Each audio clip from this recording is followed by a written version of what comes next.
What's up, guys? Welcome to your 84th Android tutorial for TheNewBoston. What we're going to do in this tutorial is again set up just kind of a small application that deals with tabs. Something like this is our desired result. For this tutorial, we're just going to set up the XML layout. So I want you guys to create a tabs class, or a class called tabs, and then also a Android XML file called tabs as well, lowercase, for our layout. And then once we go into our layout, what we're going to do is we're going to go over here into our composite, and there's something called a tab host. That's what we're going to drag and drop into our project here. And again, we get kind of an error because they haven't really updated the SDK, or the ADT I should say, yet for the 2.2 platform.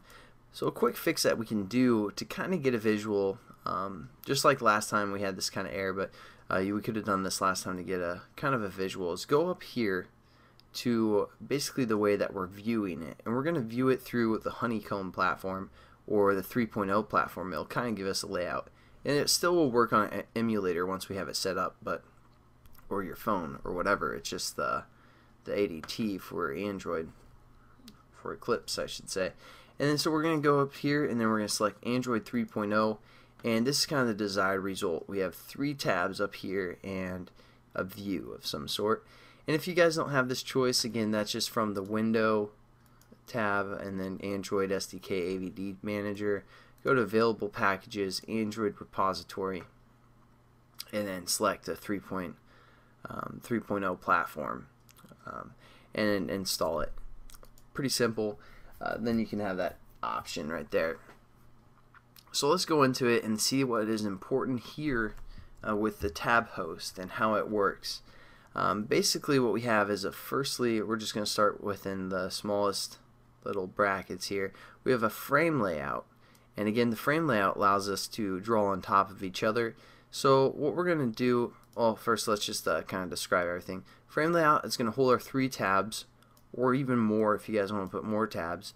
It has 3 linear layouts right now. None of those linear layouts have anything within them, and we also have a tab widget that kind of holds that all.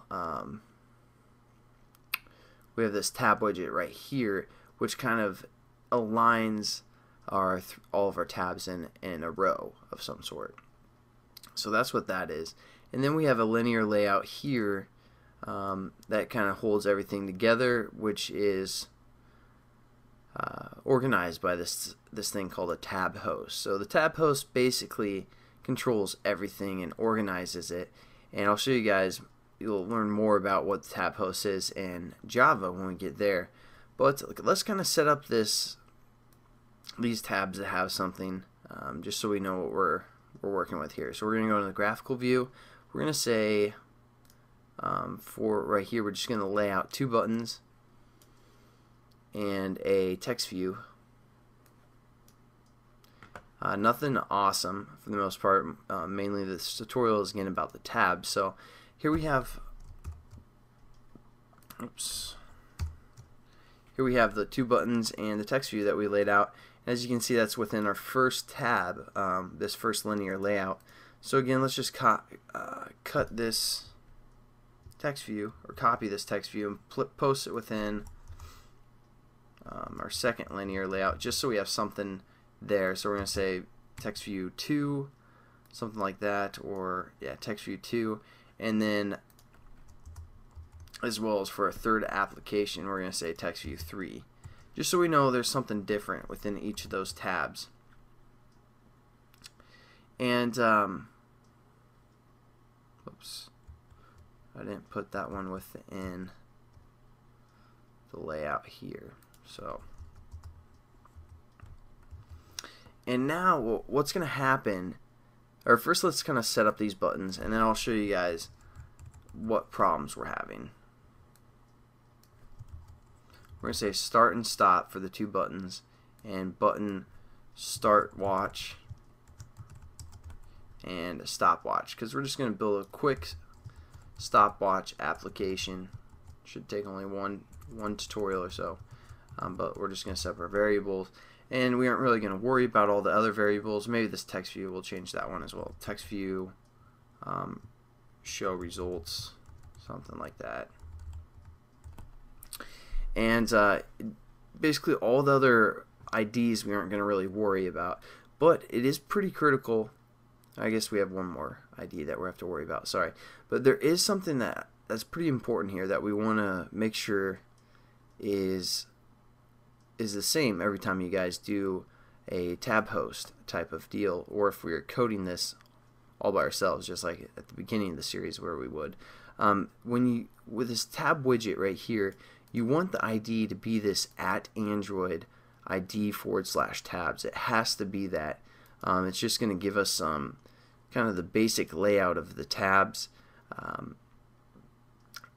when we go into Java. So you guys want to make sure that that ID is referenced by the tabs, and also the frame layout, as you can see here, is referenced by the tab content @Android ID tab content. And then for a tab host, we're actually going to change this one. We're going to say @plus ID /tab host. We're just going to leave it like that instead of the Android ID tab host. So we're just, again, setting up our own reference for the tab host, and I'll explain that all in Java. But now what I've done is I've just set the content view to, in our Java class, so I set the content view to this XML layout here. I just want to show you guys, if we run the application now, it might not be what you expect. And the next tutorial, we'll get it running and set up. Basically what's happening, again, the frame layout, let's just open it up. As you can see, you can kind of see this text view 2 right here, and also it's printed above our start and stop right here. So I mean, that's not exactly what we want. Basically what's happening is that frame layout's printing everything at once. We aren't even getting the tabs up here. Nothing's really looking the way we want it to, but that's fine because everything else that we're going to do is going to be in Java, and it's going to set up everything the way that we want it to be set up. So I'll catch you guys in the next tutorial where we're going to do that, and have a good one. Peace.